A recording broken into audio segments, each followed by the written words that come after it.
Okay, so I'm going to go over a couple more examples of net ionic equations, and this first one is from the homework worksheet. It's number 5. So here, what we want to do is, first of all, we want to predict the products, right? And so in our double replacement, our K was with phosphate. It's now going to combine with NO3, and the aluminum will combine with the phosphate. And I'm going to put in all my charges here. This is -3, +3, and minus here. So when we have our charges of the ions, it makes it easy to see what compounds are going to form. So K plus and NO3 minus come together to form KNO3. And then our aluminum +3 combines with PO4 -3. Again, those charges, the positive and negative, cancel each other if it's 1-to-1. So I can just write AlPO4 as my second compound. So then I need to balance here. Okay, so here I should have a 3 for my Ks and my NO3. There's 3 nitrates. It looks like everything else is balanced.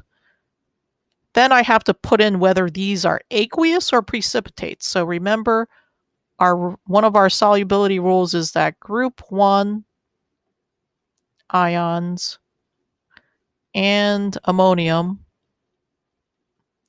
are soluble. Okay, meaning that they are aqueous. So if we look here at KNO3, well, K plus is a group 1 ion, so this is aqueous. Now, if you look at your worksheet, rule number 5 says phosphates are insoluble, okay, except group 1, okay, except these guys right here, except group 1 and ammonium. So this is going to be the aluminum phosphate is going to be a solid. This is the precipitate. Sometimes precipitate is abbreviated PPT. Okay, so now we need to show the complete ionic. This is the balanced reaction. So we want to write the complete ionic now. So we're going to break up each of these aqueous things into dissolved ions. Okay, so first thing is aqueous, and we have 3K plus aqueous, and 1 PO4, 3 minus aqueous, plus we have 1 aluminum ion aqueous. We've got 3 nitrates, so 3NO3 minus aqueous. Yields, again, this potassium nitrate is aqueous. We're going to break it up into dissolved ions. 3K plus aqueous plus 3NO3 minus aqueous. Last compound, this is the solid, the precipitate. You do not break that apart. It's clumped together on the bottom. It does not dissolve for the most part. Okay, we'll find out that's not strictly true later on, but it is mostly a solid. So we're going to keep that together. So that's our complete ionic. Now to write our net ionic, what is it that this reaction is actually doing? This reaction is forming the precipitate. That's all it's doing. So, and if we look here, K plus appears, 3K plus appears on both sides like that. So I'm going to cancel those out. Our NO3 minus appears on both sides. I cancel those out. The only ions that are doing anything is this PO4 phosphate, the aluminum ion, and they form the precipitate. So our net ionic here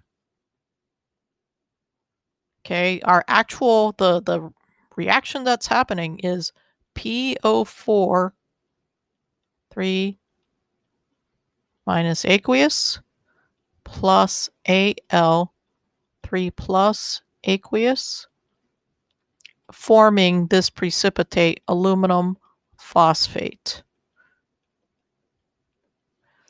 That's all that's happening. Now, that's not to say the spectators are not there. The spectators are still there. So let's draw a picture of what we would see at the end of this reaction. Okay, if this is my beaker, we would see on the bottom aluminum phosphate. So we'd see some aluminum ions and phosphate ions. Okay, and they would be combined into a solid. This is my aluminum phosphate down here. What else is in the solution? Well, we still have K plus. And I suppose I doubled my amount of precipitate here, so I also need to double the amount of ions that are present. So I should have 6 K plus ions. Yeah, my beaker is going to be very full.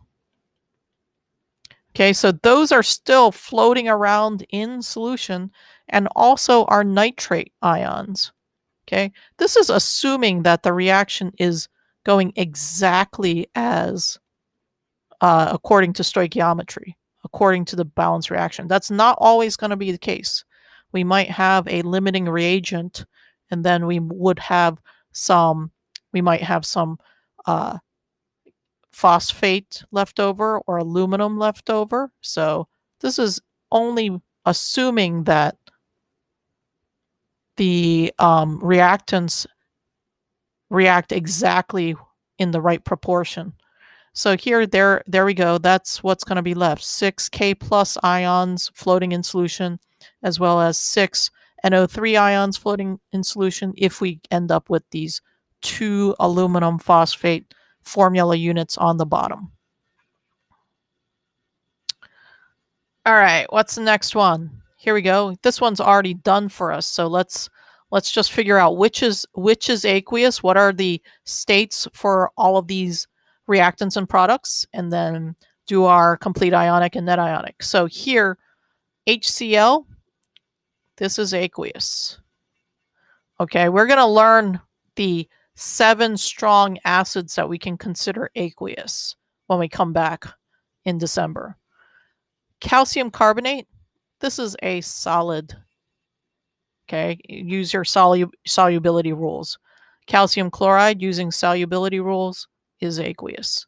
By the way, remember, we don't need to know these solubility rules for the AP exam, but you can use your solubility chart for now to figure out which ones are aqueous. H2O is a liquid, and CO2 is a gas. This is going to be an interesting net ionic equation. Okay, and I'm going to write down here that HCl is a strong acid, so we can dissociate, okay, separate HCl. So to write my complete ionic,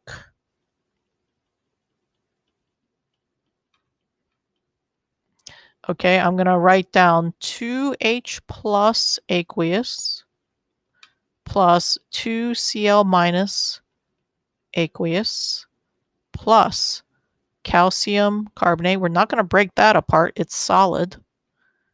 Yields. Okay, there's aqueous stuff. Calcium 2 plus aqueous plus 2Cl minus aqueous plus, I'm not going to break apart H2O. That's a pure liquid. And plus, I'm not going to break apart the gas. That's gas. It's a pure gas. So if we take a look here, this net ionic, what ions appear on the left? What are my spectator ions that are not doing anything? So if I look here, there's an H plus here, but no H plus on the right. But I do see that this Cl minus, I can cancel that out. Okay, let me use a different color to make it clear that I've canceled out this Cl minus spectator. Okay, so that's a spectator. So then my net ionic is what is left, and there's quite a bit left. So my net ionic is going to be 2H plus aqueous plus calcium carbonate solid. And this is definitely a more of an advanced reaction that we'll go over in more detail. H2O liquid plus CO2 gas. There's my net ionic equation for this reaction. Fun. Okay, last one here. This is our vinegar and baking soda reaction. This is a double replacement, believe it or not. So even though we're getting CO2 gas here, so if I take my H and put it with this, and I take my Na and put it with this, I can write some products here. So I'll write H2CO3 plus NaC2H3O2. I guess I should have written down my ion charges, plus, minus, plus. All right, so the only thing is when I see this decomposes. Okay, so instead of writing this, I'm going to replace my H2CO3, my carbonic acid, with H2O and CO2. Okay, so my reaction is actually HC2H3O2 plus NaHCO3 yields H2O plus CO2 plus NaC2H3O2. All right, so we're going to learn that vinegar is a weak acid. And so this is aqueous, but do not separate. Keep it together. That's another thing that we keep together besides solids, liquids, and gases. Weak acids will keep them together.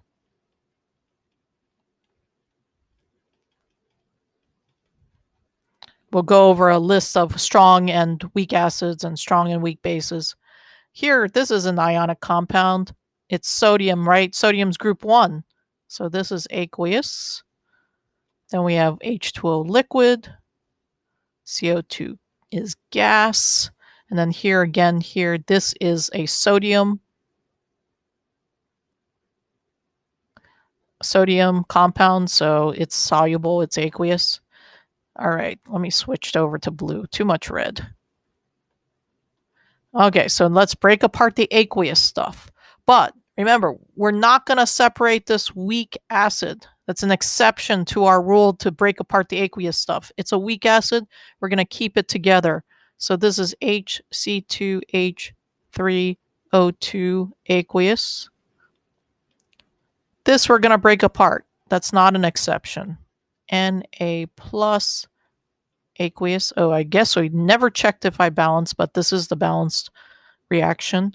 Plus HCO3 minus aqueous yields H2O liquid plus CO2 gas. And then this is aqueous. We got to break it apart, and it's not one of our weak acid or weak base exceptions. C2H3O2 aqueous. All right. So let's cancel out my spectators. What appears on the left and the right and is just hanging out and watching. So Na, that's the same on both sides. Do I have anything else that's the same on both sides? No, I don't see anything else.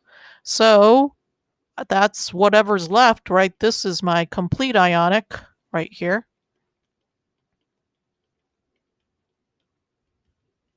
But my net, the upshot of all this, what's actually doing things and making things happen, okay, is going to be my vinegar, the HC2H3O2 aqueous plus HCO3 minus aqueous, that's called bicarbonate, yields water plus CO2 gas plus my acetate ion. Okay, and that's aqueous. All right, so there we go. That's our net ionic equation right there. Okay, so I hope this was helpful. And if you have any questions, please email or come to office hours. All right. See you soon.